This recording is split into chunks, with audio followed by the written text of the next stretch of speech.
នាធិបតីអាមេរិកលោក Donald Trump នឹងចូលរួមកិច្ចប្រជុំកំពូលមេដឹកនាំអាស៊ាននៅប្រទេសម៉ាឡេស៊ីនៅចុងខែនេះលុះត្រាតែរដ្ឋាភិបាលម៉ាឡេស៊ីយល់ព្រមអនុញ្ញាតឲ្យលោកធ្វើជាអធិបតីក្នុងពិធីចុះហត្ថលេខាជាផ្លូវការ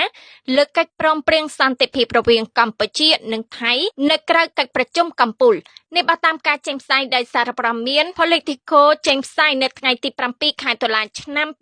2025ពិធីនេះនឹងផ្ដល់ឲ្យលោក Trump នៅឱកាសដ៏ល្អឥតខ្ចោះដើម្បីបង្ហាញខ្លួនជាអ្នកបង្កើតសន្តិភាពនៅលើឆាកអន្តរជាតិបន្ទាប់ពីលោកបានដើរតួនាទីយ៉ាងសំខាន់ក្នុងការបញ្ឈប់ជម្លោះព្រំដែនរយៈពេល5ថ្ងៃរវាងប្រទេសទាំងពីរក្នុងខែកក្កដាសេតាវិមានក៏បានស្នើសុំជាពិសេសឲ្យអ្នករៀបចំកិច្ចប្រជុំកំពូលដកមន្ត្រីចិនចេញពីពិធីនេះផងដែរដើម្បីធានាថាការយកចិត្តទុកដាក់មានតែលើលោក Trump តែម្នាក់ឯងព្រមទាំងកាត់បន្ថយតួនាទីរបស់ទីក្រុងប៉េកាំងក្នុងការសម្របសម្រួល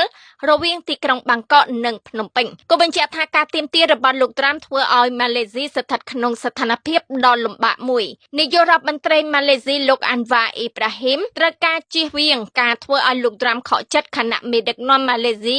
កំពុងស្វែងរកកិច្ចព្រមព្រៀងពាណិជ្ជកម្មមួយដែលលោកសង្ឃឹមថានឹងជួយកាត់បន្ថយពន្ធគយរបស់អាមេរិកបច្ចុប្បន្ន